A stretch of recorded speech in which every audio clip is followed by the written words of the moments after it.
It's my great pleasure and honor to this afternoon to introduce you to Colin Carrie, who is the Member of Parliament for Oshawa and also the Parliamentary Secretary of Health. We are certainly delighted and honored to have him visiting our institution.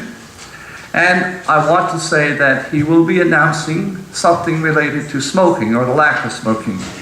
But by way of introduction, I think all of us recognize that it's well documented today that smoking is very deleterious for your health. Not only for heart attacks or for lung cancer or lung disease, but in fact for most organs in your body.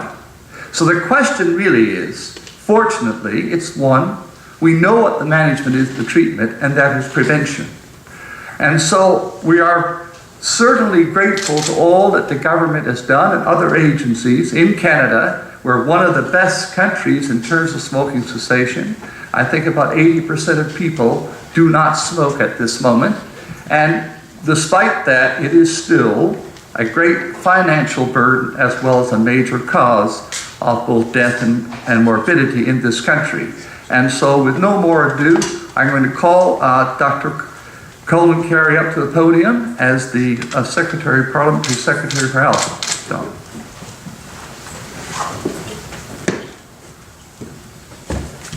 Thank you very much, Bob. Good afternoon, bonjour tout le monde.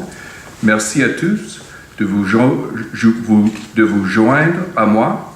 Je suis heureux d'être ici au nom de la ministre de la Santé, Leona Glucka. Today, May 31st, marks World No Tobacco Day, which brings global attention to the consequences and negative health effects of tobacco use. Each year, we celebrate this day to reinforce the importance of tobacco control. Je suis fier de vous dire que le Canada est un chef de file de la lutte contre le tabagisme et que les taux de tabagisme ont atteint un creux historique de 17%. Malgré ces succès de tabagisme et l'exposition au tabac cause toujours plus de 37 000 décès évitables au Canada chaque année. Canada's success in lowering smoking rates is the result of many partnerships. From a federal perspective, we are focusing our efforts on preventing people from taking up this habit and helping those who do smoke find the support that they need to quit. The Federal Tobacco Control Strategy aims to reduce tobacco-related disease and death in Canada. This strategy was created to help people stop smoking and to prevent youth from starting to smoke, a concept which we have to date invested over $500 million. We continue to strive to find new ways to reach this goal and support Canadians in their efforts to quit. Sur ce, je suis heureux d'annoncer aujourd'hui que notre gouvernement finance deux nouveaux projets qui aideront les fournisseurs de soins de santé à conseiller le patient pour qu'il cesse de fumer. The first project is an expansion to the Ottawa model for smoking cessation. Grâce à l'Institut de cardiologie de l'Université d'Ottawa, le programme renforce la capacité des professionnels de la santé de fournir des conseils d'abandon de tabagisme dans des centres de consultation cardiovasculaire. With the addition of over $1.6 million in funding from the Public Health Agency of Canada, the program will be expanding to include respiratory and diabetes clinics in Ontario, British Columbia, and New Brunswick. In addition, we will be funding a second project with the Canadian Network for Respiratory Care. Le réseau recevra plus de $900 000 pour créer un plan de formation nationale en cessation de tabagisme et un nouveau programme d'agrément pour les professionnels de la santé. With more professionals being educated and certified, they will be better equipped to provide the best available support to those who are struggling with tobacco use. These projects have strong support from a broad range of stakeholders, from provinces to territories, healthcare associations, industry, and of course, the private sector. This underscores the government's commitment to work jointly with all sectors to help develop programs and solutions that benefit Canadians and help them achieve healthier lifestyles. En conclusion, j'aimerais remercier l'Institut de cardiologie de l'Université d'Ottawa d'avoir été l'hôte de l'activité aujourd'hui. Avec l'aide d'organisations comme la vôtre, je suis certain que nous pouvons améliorer concrètement la vie des Canadiens qui cherchent de l'aide pour cesser de fumer. Thank you very much. Merci beaucoup.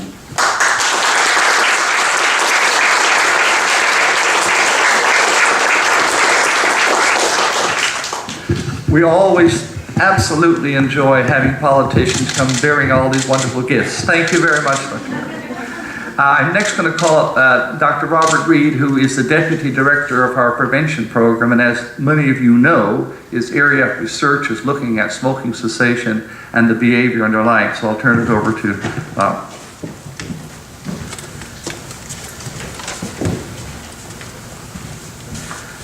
Good afternoon, Dr. Carrie, Dr. Roberts, honored guests. It's my pleasure to be with you this afternoon for this very exciting announcement about how we can help some of Canada's 5 million smokers to quit smoking.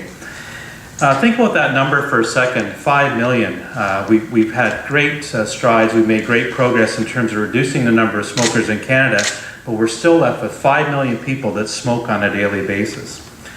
Sometimes when numbers are big, they lose their impact, and we forget about the individual cases that really underlie those 5 million numbers.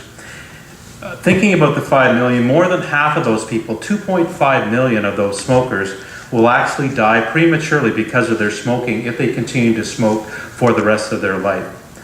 The only way that we can help prevent that is to help them quit. 1/3 of all deaths in Canada continue to be smoking related. Smoking cessation is the single most important preventive treatment that we can deliver in medical care. I want to be clear though that smokers are not villains. People don't just take up this habit out of sheer pleasure and keep on going for many years despite the health consequences because they are ill-informed about the health consequences. All smokers want to quit, or the vast majority of them at least do. Rather, they are the victims of our ruthless tobacco industry, an industry which is systematically, strategically, and successfully set about to trap their customers into a lifetime of addiction in order to support their profits. We've been trying to change all of that. We know that when people come into contact with the health system, that they are motivated to actually do something about their smoking, use that as an opportunity to quit.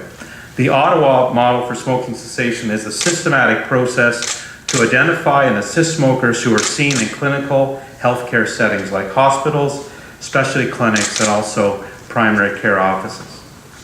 This project will focus on smokers with respiratory disease and smokers with diabetes. Quitting smoking amongst these populations is particularly important because we can slow down the progression of their disease and we can dramatically improve the quality of life of these individuals. More than 3 million Canadians have chronic respiratory disease. A similar number of Canadians already have diabetes. The combination of these diseases together with smoking is particularly lethal. I want to emphasize that this project will be a team effort. We will work with dedicated partners in New Brunswick, including Horizon Health Network in that province, Vancouver Coastal Health in British Columbia, and also the Firestone Institute of Respiratory Health in Hamilton, Ontario. Together, these groups will adapt the Ottawa model for smoking cessation, a model which started right here at the Institute in a research project back in the late 1990s. And we'll be working to adopt that model for use in respiratory health clinics as well as diabetes education programs in these provinces. We want to thank the Public Health Agency of Canada for their foresight in supporting this project, the financial support that goes along with this, and also the support of Pfizer Canada, who've also made a financial contribution to this project. Thank you all for attending today, and we again thank the Public Health Agency for their support. Thank you.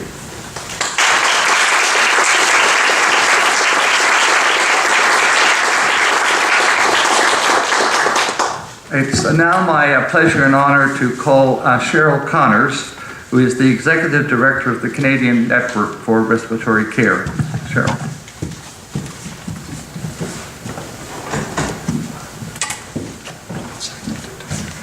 Thank you, and thank you, Dr. Carrie. The Canadian Network for Respiratory Care, CNRC, extends their sincere gratitude to the Public Health Agency of Canada and the Government of Canada for their support of our project, enhancing the capacity of healthcare professionals to integrate evidence-based smoking cessation interventions, and that's a mouthful. CNRC will bring together a multidisciplinary and multi-jurisdictional group of healthcare professionals, education specialists, addiction professionals, policymakers, and patients to create Canada's first standardized training curriculum and certification program for tobacco cessation. A true model of public-private partnership and collaboration, this initiative will increase capacity across the nation for healthcare providers to provide patients with effective, quality care and multiple tobacco cessation interventions. We would also like to acknowledge and thank our private sector partners, Pear Healthcare and Pfizer Canada, who have joined us today, as well as IMD Health, Timed Right, and Novartis Canada.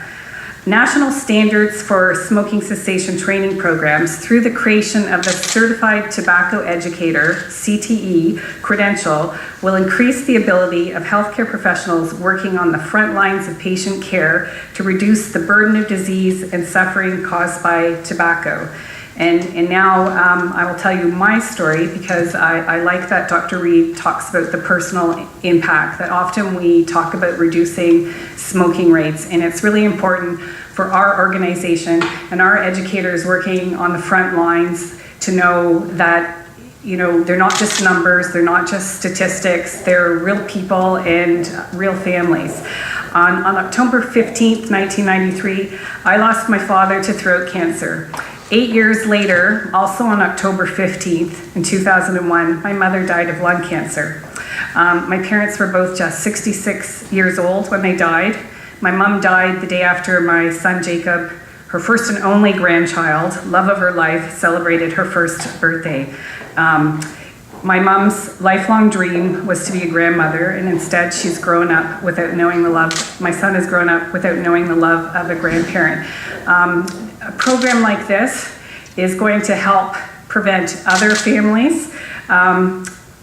It is our hope that providing healthcare professionals with the best training, knowledge, and skills, we can empower them to most effectively help Canadians quit, as well as educate children to not ever start, preventing other families from living through the loss that my family and countless others have experienced.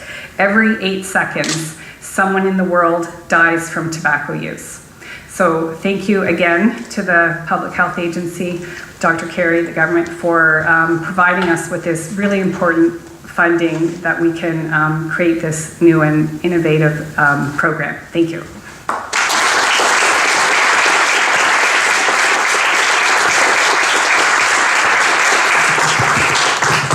So on behalf of everyone at the Heart Institute, and I'm sure everyone here, we want to express our appreciation to Dr. Carrie, and also, I think, as an institute, a cardiovascular institute, clearly smoking cessation is one of our areas that's focused for research. And I think it's always inspiring to all of us here at the Institute to know that the federal government is thinking about us and continue to support that effort. It's certainly a great effort for Canada, but for us here at the Institute, it's particularly close to our heart, and we really do appreciate that.